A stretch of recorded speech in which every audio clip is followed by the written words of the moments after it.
വിജയം ഒന്നിന്റെയും ലക്ഷ്യസ്ഥാനമല്ല, അതൊരു തുടക്കം മാത്രമാണ്. പരാജയം ഒന്നിന്റെയും അവസാനവുമല്ല, അതൊരു പാഠമാണ്. പ്രയത്നങ്ങൾക്കിടയിൽ വീഴ്ചകൾ സ്വാഭാവികമാണ്. വീണ്ടെടുത്ത് കിടക്കാതെ വീണ്ടെടുത്ത് മുന്നേറലാണ് പ്രധാനം. ഇന്നത്തെ നിങ്ങളുടെ കഷ്ടപ്പാടാണ് നാളത്തെ കുതിപ്പിനുള്ള ശക്തി. പരാജയങ്ങളെ കണ്ട് ഭയപ്പെടുകയല്ല വേണ്ടത്, അവയെ ചവിട്ടുപടിയാക്കി കുതിച്ചുയരാനുള്ള കരുത്താർജിക്കുകയാണ് വേണ്ടത്.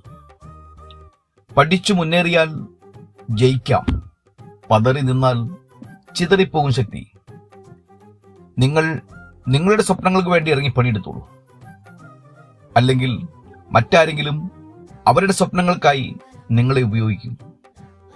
എല്ലാ വലിയ വിജയങ്ങളുടെയും തുടക്കം എനിക്ക് കഴിയും എന്ന ചെറിയ ആത്മവിശ്വാസത്തിൽ നിന്നാണ്. വിജയം മാത്രം മുന്നിൽ കണ്ട് സർവശക്തിയും എടുത്ത് മുന്നോട്ട് കുതിക്കാൻ നിങ്ങൾ നിങ്ങളുടെ ചിന്തകളെ ഉറപ്പിക്കുക. തീരുമാനമെടുക്കാനും നിങ്ങളെ രക്ഷപ്പെടുത്താനും നിങ്ങൾക്ക് മാത്രമേ കഴിയൂ. ഈ വീഡിയോ നിങ്ങൾക്ക് ഇഷ്ടപ്പെട്ടാൽ ലൈക്ക് ചെയ്യാനും സബ്സ്ക്രൈബ് ചെയ്യാനും മറക്കരുത്.